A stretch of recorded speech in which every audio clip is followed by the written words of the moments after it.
Hello, this is Ace, and this is an update on two fronts. The first front is the MaGMML2 contest, and the results of my little question ask, what should I do with the Let's Play, based on new situations happening elsewhere on YouTube and on some of the things. And a lot of the general consensus, now I gave three options for the Let's Play, and if you don't know what's going on, I basically said, should I do, there's a lot of hostility and toxicity against this sort of playthrough, and particularly since I'm the judge of the contest. Now, the grand majority of people, at least that don't seem to me, and they seem to be the loudest voices, as well as being the most prolific, said go with option A. The options were A, keep the footage originally done, which was blind run. B, scrap the entire project because it's not worth doing, it's not worth taxing my sanity. And C, re-record the entire thing. Now, the vast majority of people voted for A, keep the original footage, because they want to see it.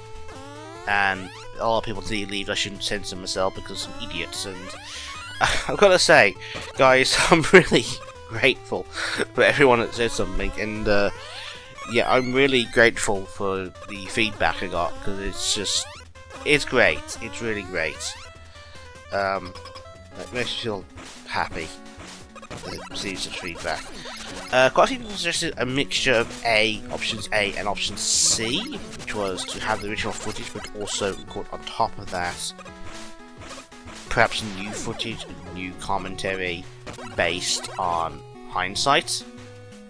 Like, if it gets completely bonkers in the original footage, I should re-record that, or whatever. And I actually think that's probably one of the best ideas. So it's kind of like an option 4 Lumia of the Highway, of all 5 lions combined into one super idea. So yeah, that's a thing, and I think I'll be going with that. The other thing that's happened lately, and people have been asking what this is, why it suddenly happened.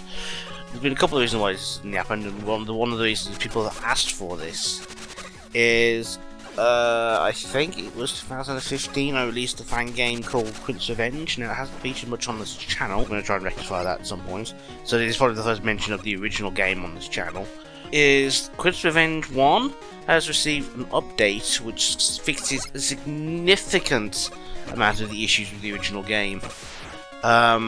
Makes it much more tolerable if you didn't like it, and makes it much more enjoyable if you did. And a lot of people, for what was essentially a nothing project, a lot of people said to me how much they enjoyed the game. A couple of people have even said it's one of their favourite fan games, which surprises me.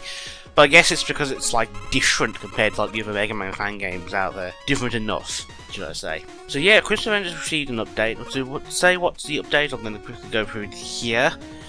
It's probably worth knowing to see if it's worth downloading for yourself. Change Uno. There has been a crap ton of bug fixes. I mean, an absolute crap ton. If you want to see how many of these fixes and changes and all sorts that's gone on, there is a change log on Sprites Inc. The second change, Wily 2. A lot of people complained it was either too short and barely existed, or it was too hard and barely existed. So I've tried to rectify both points. It's now like doubled in length, but it's also gone a much fairer difficulty curve, I think, and much more even.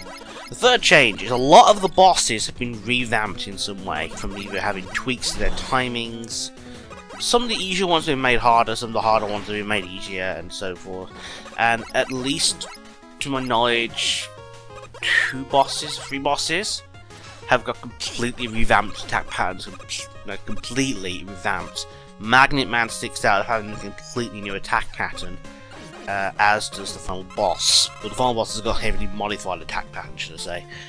There is an additional boss fight in the game. It exists. Some people requested it, said, why wasn't this here? I said to myself, well, sure, let's include that. So yeah, that exists. It's just generally bug fixes. A lot more polished now.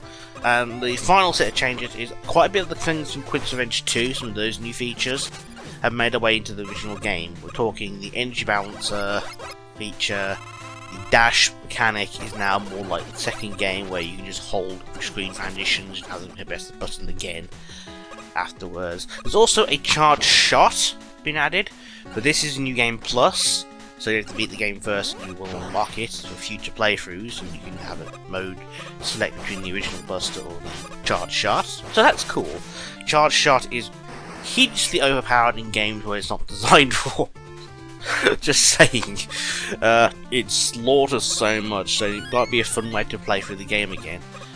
And I'm sure if you don't want to replay the game just to unlock the charge shots, the old saves work, so you can just copy over your save like Wily 6 and just play through that. Yeah, that's the update. I shall be catching you guys shortly with a video series, hopefully. And again, thank you for the comments on the MaGMML level video. I really appreciate them. And hopefully people will enjoy Quint's Revenge if they haven't played it already, or maybe they'll re-enjoy it if they have played it. And if they're speedrunners who have contributed a lot to me wanting to update the game, holy hell, these speedrunners are insane and great, and I love you guys. Yeah. Hopefully they all re-speedrun the game, the updates, and I want to see what crazy stuff you can pull off now. Because I'm expecting it. There's even an update and change in the game that's dedicated to the speedrunners. And quite a few of you about themselves in the credits section. So, yeah, I shall catch you guys later. Soonish, hopefully.